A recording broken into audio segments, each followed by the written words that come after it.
Dulu pas mau pulang kampung, aku dianterin sama Ndoro Tuan. Di zaman dulu itu memang manggilnya Ndoro Tuan seperti itu. Dianterin sampai ke terminal bus, diangkatin tasku, nggak boleh aku ngangkat, terus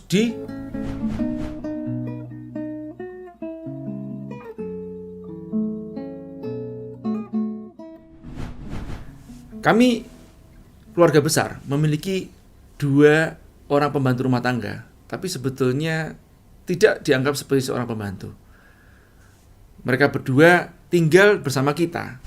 Bahkan sebelum saya lahir, lebih dari 35 tahun mereka bekerja bersama di tempat kita, bahkan sampai meninggal di tempat kita. Satu namanya Mbok Nah, satu namanya Mbok Yong. Mbok Nah ini biasa disebut atau dipanggil Mak. Kalau saya manggil Mak, Mak, nah itu Mbok Nah. Kalau Mbok Yong, Mbok, nah itu Mbok Yong. Mbok Yong tugasnya masak, Mbok Nah tugasnya nyuci, nyetrika. Jangan kaget kalau di rumah saya namanya terutama nih Mbok Nah nih. Kalau sudah ribut sebetulnya keduanya, tapi kalau Mbok Nah lebih bawel lagi kalau sudah ribut dengan mama saya, itu teriak-teriak gini, teriak, mama saya ditunjuk-tunjuk begini. Dan sebaliknya mama saya juga gitu juga. Jadi teriakannya itu bukan seperti kayak kepada pembantu gitu, bukan. Ya memang sudah kayak teman sendiri gitu loh. Ya. Dan yang lucunya, si Mbok Nah ini itu ributnya sering kali apa? Gara-gara belain kakak saya. Loh kan kakak saya berarti anaknya mama saya tuh. Nah itu dibelain, wah ribut seperti gitu. Jadi seperti kayak mereka punya anak bersama gitu ya, yang saling membela gitu. Nah ini kadang memang fenomena yang tidak umum dilihat di di rumah tangga ya, apalagi sebagai seorang pembantu sama majikan. Nah makanya saya mengatakan mereka berdua atau beliau berdua ini tidak dianggap sebagai seorang pembantu, tapi sudah dianggap sebagai keluarga.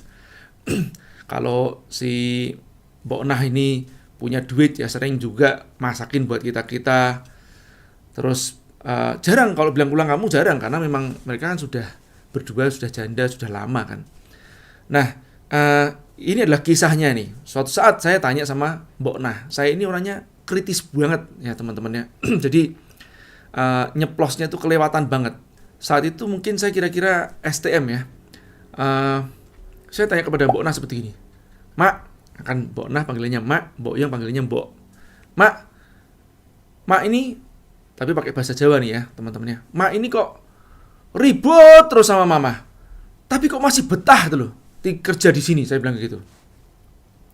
Nah sampai suatu saat waktu itu si Mak ini cerita gini, pakai bahasa Jawa tapi saya bahasa Indonesia kan aja. Aku kalau nggak gara-gara papahmu, aku udah keluar dari dulu. Kemudian saya penasaran kan, apa kok gara-gara papa? Maksudnya apa, Mak? Nah, si Mak ini cerita, papahmu itu orangnya kiro. Kiro itu dalam bahasa Indonesianya perhatian. Ya, perhatian. Dulu, pas mau pulang kampung, aku dianterin sama Ndoro Tuan. Di zaman dulu itu memang manggilnya Ndoro Tuan seperti itu. Dianterin sampai ke terminal bus, diangkatin tasku, nggak boleh aku ngangkat, terus antar naik sampai ke atas bus, ditungguin sama papahmu sampai busnya lewat. Nah waktu itu aku janji sama diriku, aku pokoknya akan sumpah setia sama papahmu, kecuali papahmu ngusir aku, baru aku keluar. Nah teman-teman, fenomena seperti ini disebut sebagai magic moment. Sebagian mengatakan moment of truth. Apapun itu istilahnya. Intinya adalah suatu kejadian yang membuat seseorang itu keluar sumpah setianya. Tapi hal yang seperti gini tentu saja tidak bisa direkayasa. Ayah saya memang dari dulu seperti itu. Orangnya memang perhatian, kemudian memanusiakan manusia, dan tidak rasialis sama sekali, nggak ada rasialisnya. Mau suku apapun itu dianggap sama ayah saya. Dan juga tidak memandang kasta. Oh dia pembantu, oh dia siapa, tidak. Nah yang seperti gini kejadian tidak hanya kepada si emak atau Mbok Nah ini. Baik Mbok Nah, Mbok Yong, ada yang lainnya juga, asisten rumah tangga di tempat saya, itu yang memang setia apalagi pada ayah saya. Nah, apakah seperti ini benar bisa direkayasa? Misalkan ya, Anda mungkin nungguin suatu momen gitu kan, terus kemudian momen ini pas banget, wah, untuk Anda membuat magic moment supaya dia sumpah setia kepada Anda. Buat saya salah.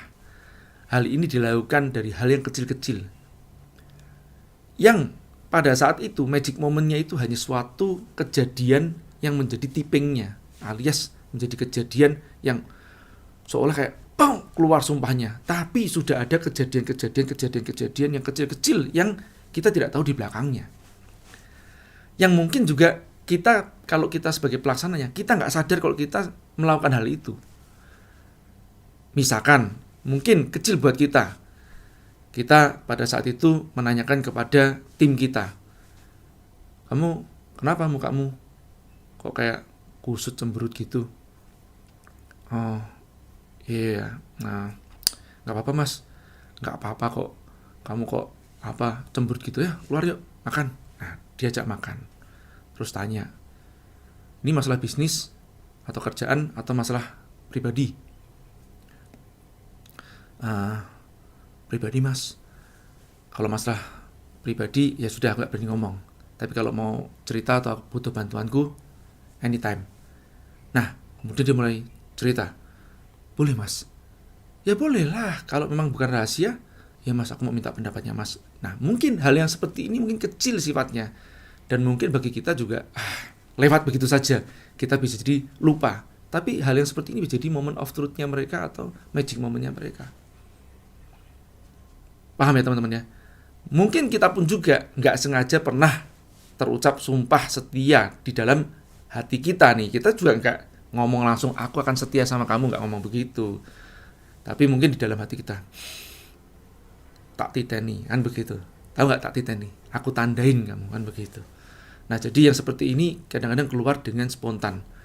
Nah seorang leader sejati, itu mereka melakukan hal-hal kecil yang membuat perbedaan besar. Mereka adalah orang-orang yang ngerti memanusiakan manusia. Sehingga tidak heran jika loyalitas itu adalah buah yang mereka petik.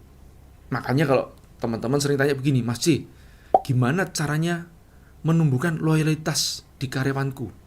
Aduh, yang harusnya ditanyakan itu sebetulnya kualitas dari seorang pemimpin itu.